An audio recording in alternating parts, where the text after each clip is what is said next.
Ольга Валерьевна, здравствуйте. Какова сегодня эпидемиологическая обстановка в республике?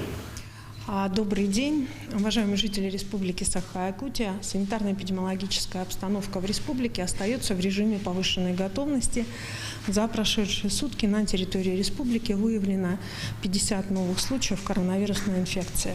Из них 42 случая в городе Якутске, по 3 случая в Алданском и Нерюнгринском улусах и 2 случая в Ленском районе. Необходимо обратить внимание, что за прошлые сутки дано подтверждение 2 летальных случаев с диагнозом ковид в целом на территории республики. За сутки лабораториями Якутии проводятся также, за прошлые сутки проведено 2718 исследований на коронавирус, но мы также в общей цифре 2500-3000 исследований в сутки продолжаем держаться, исходя из тех потребностей, которые у нас сегодня есть. На что бы сегодня мне хотелось обратить внимание, это на ту тенденцию, которая сложилась у нас в медицинских организациях. Медицинский мониторинг всех больных, которые проходят через медорганизации Республики Саха-Якутия, говорит о том, что более 75% больных относятся к больным или вирусоносители, относятся к возрасту младше 65 лет.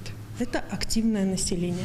Эта тенденция сохраняется последние 1,5 месяца. И это безусловно, потому что прежде всего активное население, которое отчасти не соблюдает в том числе санитарно-эпидемиологические правила. Среди тех, кто у нас находится старше 65 лет и с хроническими заболеваниями, действительно, они у нас и находятся в группе риска. Медикам с ними непосредственно работать значительно сложнее.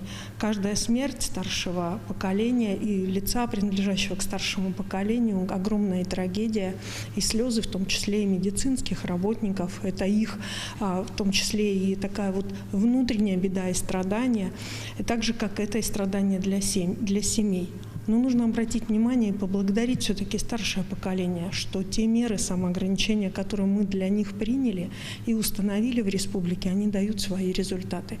В любом случае их меньше заражается. И сегодня хотелось бы обратиться в целом к гражданам республики в части выбора.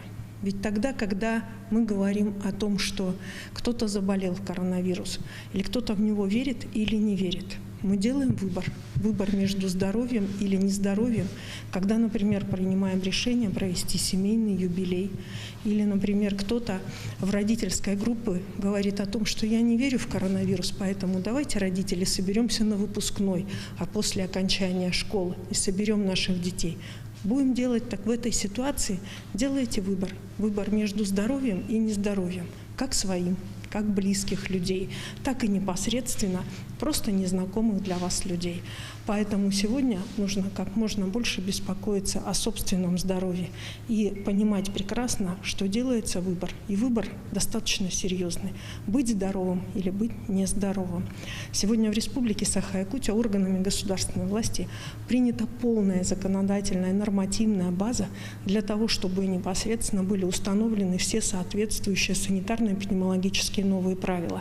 Их необходимо просто соблюдать и делать свой выбор между здоровьем или нездоровьем. Спасибо большое.